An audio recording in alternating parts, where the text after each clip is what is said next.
Hello, it's Tom Donald from the London Contemporary School of Piano. Today we're going to talk about the one thing that will transform your piano playing. And I'm talking about what I see 60, 70 to 80% with a lot of beginner intermediate students. The one area, if they just focused on this one area, it would make a huge difference to them. And if you're a fan of our work, do head on over to our website, contemporaryschoolofpiano.com, to get our free resources kit, because there are exercises in that kit, chord progression exercises, that relate directly to what we're talking about today. So, what is it you need to do to transform your piano playing? Well, I'm afraid to say this is not the most sexiest topic. It's fluency. If that was just the one area you could spend some time working on, becoming more fluent.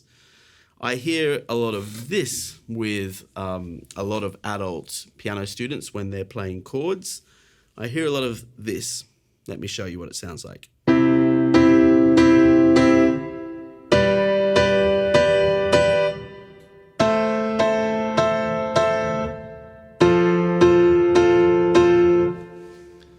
So, just before I say anything, what was not quite right about that? What could be improved? I'm not for using subjective language like, oh, I sound terrible, it's terrible. It doesn't, because it's not helpful. Subjective language does not help at all.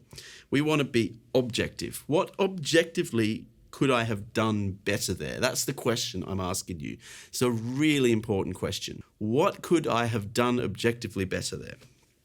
Well, here's another question I could ask about that. What wasn't fluent about it? And I think this is the thing.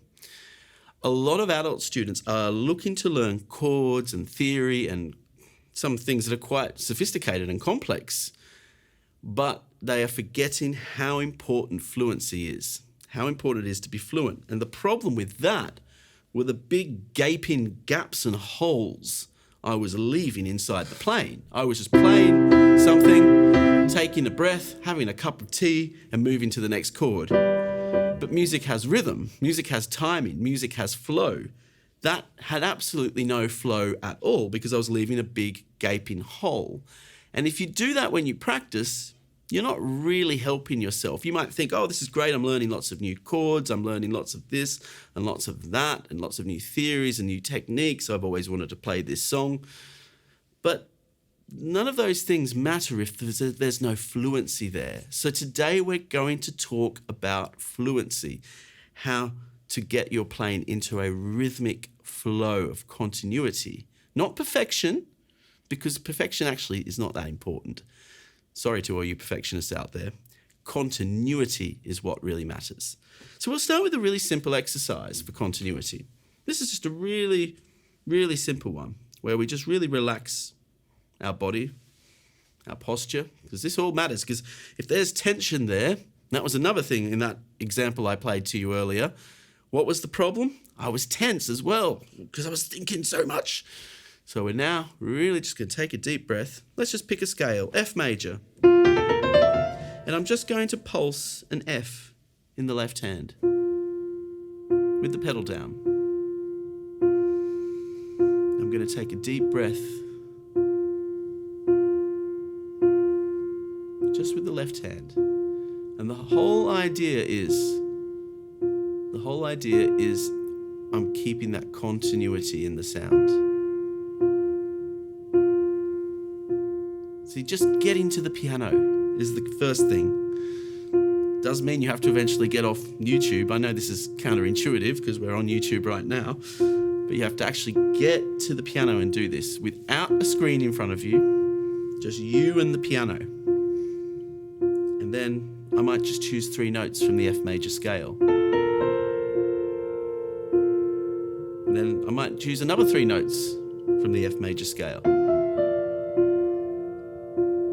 Sure, this might not be complex music. It might not be music fit for the concert hall, blah, blah, blah.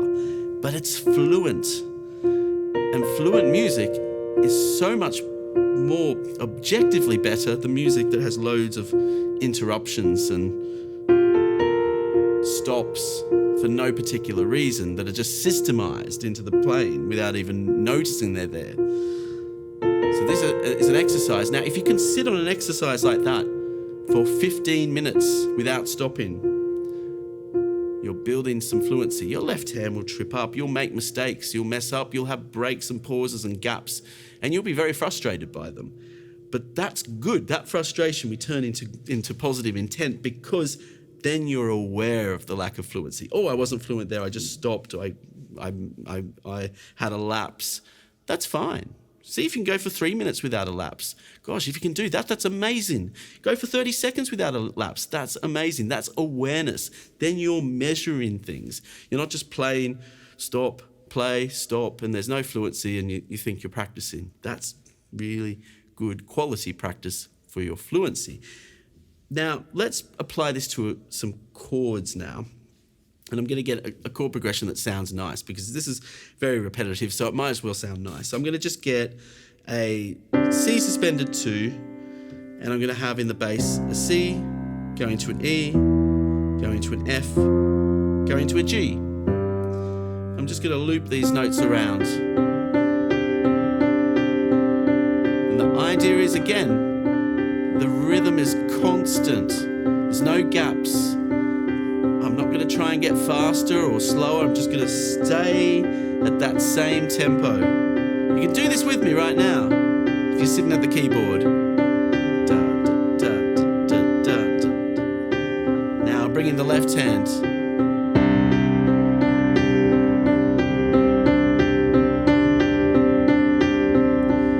And then when I feel ready, I'm going to go to the E.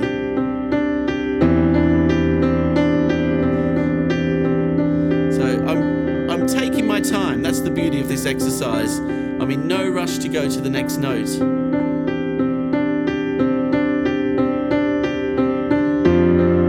And I can go to the next note whenever I like. So there's a freedom to the rhythm at least, but there is still a sense of continuity to it. There are no breaks, there are no stops. So you're inviting a bit of flexibility in there. This is just giving you the chance to be fluent through the simplicity of the exercise. And again, I know this is not a sexy topic, but it's more important to be fluent with basic, simple material than to be messy with complicated material. And if you want to spice it up, I could add an A flat in the left hand. Then how long can I just sit there on these 3 notes? How long can I just sit there on these 3 notes and then just let the music play itself? With those changes in the bass. You can make an improvisation out of that. And see, it was fluent because it didn't stop and start, it just kept going. And the reason why so many students have a problem with this is because of the way they practice. They practice in what I call primary school way. Correct, and when I say primary school, I'm talking about what primary school might have been like 30, 40 years ago. Maybe it's still like that in some places, but it's the idea that you just correct your errors. You play and then you stop and you correct everything. Now, there's nothing wrong with that. If you're learning a piece of music, a classical sonata by Mozart, and oh, that wasn't right, or I have to stop here, or that is okay. There is a time and a place for that. But if you're constantly stopping to think, to correct, you actually never end up fluently playing music like you would speak a language. And it never happens, and you never see the results you want, and you get frustrated. And it's the one area that could really transform people's playing, is if they just developed a sense of continuity. Play from the beginning to the end of something, or make up an improvisation that's flexible and free, and just don't stop. It's a little bit like running a marathon. And it might just be a quick park run. It might just be a couple of laps around an oval. That's fine, but without actually stopping, just playing through the mistakes. It's fine to make mistakes. This is not about perfection. The mantra I want you to take away from this is that the game is not, or the goal is not perfection, it's continuity. It's fluency and continuity with mistakes, fine. And then you're measuring something in your playing. And so this is a really powerful way to practice. Let's put this now on a chord progression. And a great place to start, if fluency is really something you're struggling with, just start with 4 chords. Just a progression of 4 chords. It might even be as simple as 2 chords. But we'll do a 4-chord progression here. I'm going to play C major, F major, F minor, C major. I'm not even going to use inversions, but if you want to use an inversion, you're very welcome to. I'll just play an octave in the left hand. I'm going to play each chord 4 times. But when I travel to the next chord, now I could use an inversion or I could jump, whatever. But the key is I'm not going to pause when I get to the next chord. Oh, next chord. No. See, that's the habit so many people get into. So what you do, that beat has to keep going. You must respect that rhythm. Now, if that means you have to slow it down, that's great. Slow it down. You can play it really slowly, but everything must be consistent. So there's no artificial gap between a chord change. Everything is at the same tempo and BPM. Now, how do you test this? If you find this is really something you struggle with, you're just adding gaps and you're doing it unconsciously, which is what a lot of people get into that habit because they've been practicing it this way for so long. And it's okay if you've been practicing it that way. It's okay to practice things in... I actually don't believe there's such thing as practicing something the wrong way. And hear me out on this. If you're practicing something the wrong way, in inverted commas, all that means is there's something you're not aware of yet, and you've been focusing on something else. So and that's the case with a lot of piano students. They're just focusing on chords and theory and shapes and all these things that sound great on piano, and they forget about the fluency and the rhythmic consistency. And so the purpose of today is just to make you aware of it. And then you can make these auto corrections to your playing. And it's really exciting. That's why I'm so excited about today's video, because I know it's going to help so many of you in your playing. And many of you probably already know this. You're like, oh yes, it's been something I've been meaning to address, but haven't got to it yet. And some of you just might not be aware of this at all, which is great. So if this is a really big problem, what you can do, this is a great trick, is play along with the track. So whatever track it might be, you can just pick an easy one like John Lennon's Imagine. Because John Lennon's Imagine has just got C, F. You don't have to do the extra things he adds. You can just play it in simple chords. But what you do, you put on the record, you put on the recording and play along with the recording, and you will notice all the gaps you're leaving, because you'll be like, oh, I'm behind all of a sudden. Oh, I'm 2 bars behind. Wait, what's happening? They're moving so quickly, and then it's not a fast song.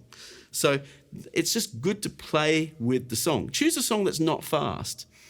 But by playing with the track, you start to become aware of the fluency and the importance of fluency. And by playing with the track, it's great because the track is inflexible. So the track just keeps going no matter what. It's not going to wait for you, And if you miss something, just play it more simple then. Just sort of meet the chord change on time. So I'm just sort of chording through Imagine in a very simple, unsophisticated way, but I'm meeting each change on time.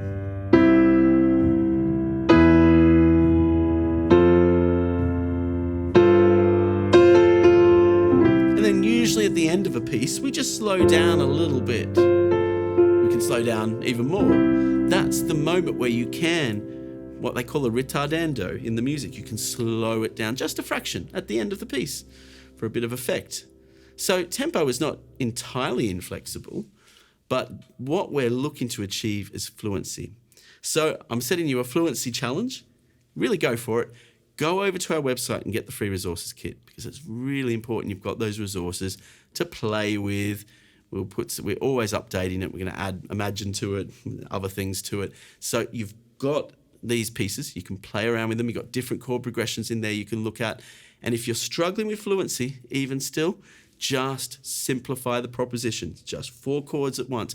Maybe you just get fluent with 2 chords. And one thing you might be interested in, I'm going to finish with a bit of a groove now, because fluency and groove go together really well. I'm just playing a C minor 7 to an F. We have our groove course, our groove mastery program, which is just £20 or 25 US. By the way, the price for that is about to go up because it's massively underpriced at the moment. We've had it at that price for years and years. So if you want to be one of the last lucky people to purchase it at this rate, head on over to our website. You might be too late because YouTube videos stay up here for a long time. But you should head on over and get it because it's going to help your fluency. If you want to study that fluency and you're playing more.